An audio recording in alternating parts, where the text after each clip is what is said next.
అపవిత్రం చేసిండు. ఇప్పుడు ఇక్కడ బతుకమ్మలు, ఇప్పుడు బతుకమ్మ రేపటి నుంచి బతుకమ్మ ఆడు మొదలు పెడతారు. ఈ చెర్లల్లో ఇవన్నీ కొన్ని గునుగు పువ్వు తంగేడి పూలు తీసుకొచ్చి మంచినీళ్ళు వేసి ఏమన్నా అటు ఇటు ఉంటే శుద్ధి అయ్యే నీళ్ళు ఉంటుంది. అది బతుకమ్మలు ఆడుకుంటూ వచ్చి ఈ విషపు గాలులు, ఈ విషపు నీళ్ళలో వచ్చి వాళ్ళు ముట్టుకొని దేవుని నీళ్ళ కలిపి నెత్తి మీద ఎట్లా పోసుకో, ఇవి ఏ నీళ్ళని చల్లుకుంటారు? ఈ రోగాలు ఏంటిది? ఈ కథ ఏంటిది? అంటే కడుపు బండుకుంటూ సుఖశాంతులతో ఉండాలి తెలంగాణ, సుఖశాంతులతో పాడి పంటలు రావాలని గంగమ్మ తల్లికి మమ్మల్ని కట్టమైసమ్మ కాడికి వచ్చి ఆడుకొని మాకు మమ్మల్ని సంతోషంగా ఉంచుమని చెప్పని మొక్కే కాడికి వచ్చుడే ఈ ఇసపు నీళ్లు ఎర్రగా రక్తం పారుతున్నది కదా ఇది.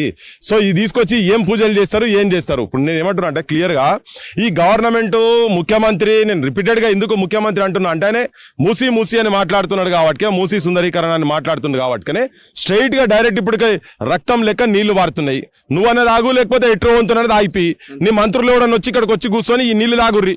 మీరు సాయంత్రం పూట పెగ్గులు తాగుతారు కదా, పెగ్గులలో ఇది కలుపుకొని కూడా తాగుర్రి, అట్లా కూడా మీకు పర్మిషన్.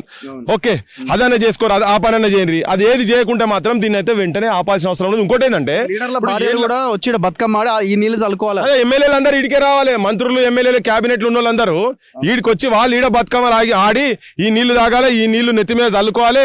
ఈ నీళ్లు ఇంటికి తీసుకుపోయినాక ఇప్పుడు నీకు ఉంటుంది సత్తు పిండి, సత్తు ముద్దలు ఇవన్నీ ఉంటాయి, మలిద ముద్దలు అన్ని తిన్నప్పుడు ఈ నీళ్లు తాగాలి. ఇప్పుడు ఇక స్వచ్ఛమైన నీళ్ళే కదా, ఇప్పుడు ఊర్లలో చెర్ల నీళ్ళు